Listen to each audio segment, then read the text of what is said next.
Hey there, fellow Patriots. Bill Dalpy, owner and lead instructor of Patriot Firearm School and Defense.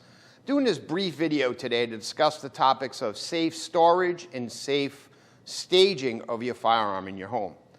But before I continue, just know that your state may have little nuances of the law or regulations that may dictate some differences of what I'm discussing today. But what we're discussing today really errs on the side of caution. So just know that going into this. So let's talk about storage. Storage is what it implies, storing your firearm for some period of time. Okay, that could mean inside of a safe. All right, and a safe can be defined as anything that has like an integral or built-in lock. Obviously, you know, some gun vault safes or Pioneer safes, certainly. Any of those type of big cabinet safes you see advertised on the web. Or it could be one of those locker material safes, right, with the built-in key lock. That could be, if it's for purposes of a gun, that could be considered a safe. Right? In a safe, really anything goes. You can keep loaded firearms, unloaded firearms, ammo. But again, check with your state's laws and regulations. So when we talk about storage, it's for some prolonged period of time. Okay, so and the higher concept there is that no one should have access to that but you. All right, or an authorized person who you deem someone is authorized, but certainly no children.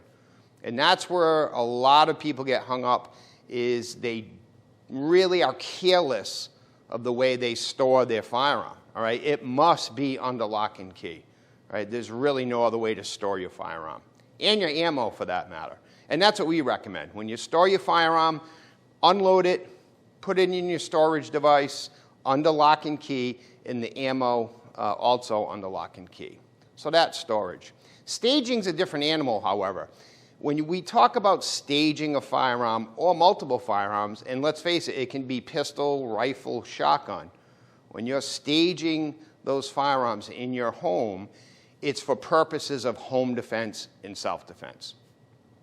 So in that aspect, staging a firearm, we suggest you have it loaded, ready to go, ready to be deployed. All right, so let's just pick pistols, for instance.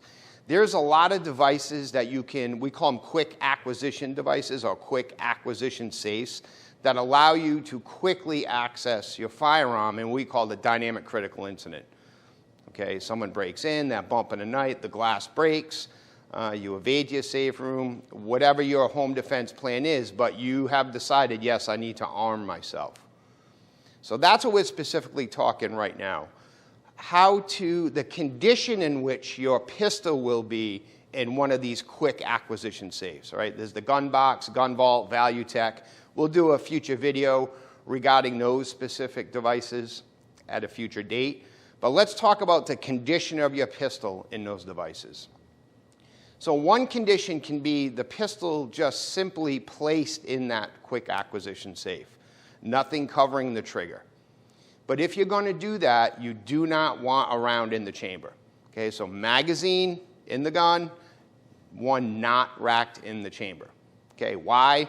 You're searching for that grip when the bump goes in the night and your adrenaline's running and you're searching for that grip, your finger could find that trigger. Okay, so we don't want that to happen. So if it did happen, it wouldn't go off, right? Because obviously there's not one in the trigger, not one in the chamber. We don't recommend that way, but that is a way. Another condition you can store your pistol in for staging purposes is just how you carry, right? So if you carry, it's in a holster, one in the chamber preferably, just take it right out and put it right in that quick acquisition safe.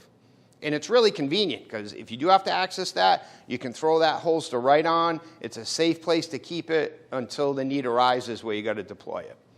Right? So that's the second condition that you can have it in one of those quick acquisition safe. And the third one, which I actually prefer, and it's my personal choice, is using a trigger guard, or it's also known as a trigger lanyard. And what it does is you have one in the chamber, and this device clicks right over the trigger area. And there's a lanyard on it, so if you need to use it, you just pull that lanyard off and you're good to go. But again, there's one in the chamber. All right, so it's really a cool, slick device, and I'll send out some links so you can check it out yourself. But again, the moral of that story is, if it's staged in that quick acquisition safe and you have one in the chamber, you want that trigger covered, all right? Absolutely. You know, can you imagine searching for that pistol if you had one in the chamber with nothing covering the trigger and you negligently squeeze that trigger? Okay, think of your condition when you access that gun. Is your adrenaline going to be low? You know, you're going to be cool, calm, and collective? I'm going to say probably not if you're accessing that for self-defense, defending you or your family. All right, so if you squeeze that trigger, one in the chamber, your adrenaline level will be kicked up a couple more notches because you weren't expecting that. And that could mentally check you out of the fight. So one last thing about staging your firearm. If you stage more than one, again, we're just talking about pistols now. We will discuss shotguns and rifles in another video. You want to, if you have 2 or 3 staged in your home, you want them staged in the same way, right? And you want the same type of firearm. So what do I mean by that? Meaning if you keep one not in the chamber, okay, so the pistol is just placed in the safe, then you want all your staged pistols to be in that same condition. Right? If you use a trigger guard, all right, with one in the chamber, you want to keep all your pistols in that condition.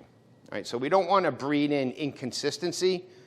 Right? If you're going for the one in the living room and you forget there's not one in the chamber and you go to squeeze that trigger and nothing comes out, then that defeats the whole purpose of even having a firearm in your home to defend you or your family. So keep that in mind. Don't breed in inconsistencies. So another thing to keep in mind is use the same types of pistols.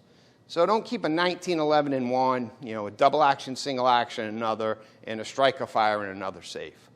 All right? Again, the safeties, there's different ways the pistols operate. So you don't want to be going for one that you think is a double action only, but it's really a 1911. You have a safety on. You can see where that problem would come in. All right. So when you squeeze that trigger, nothing would happen, which again, not desirable. All right, so that's basically it. Again, you want to go by your state's laws and regulations. All right, I hope you found this video useful. Some good information in here, but again, it's just the 101 level of storage and staging in your home. But nothing replaces training. Training should be a very important aspect of your home defense plan.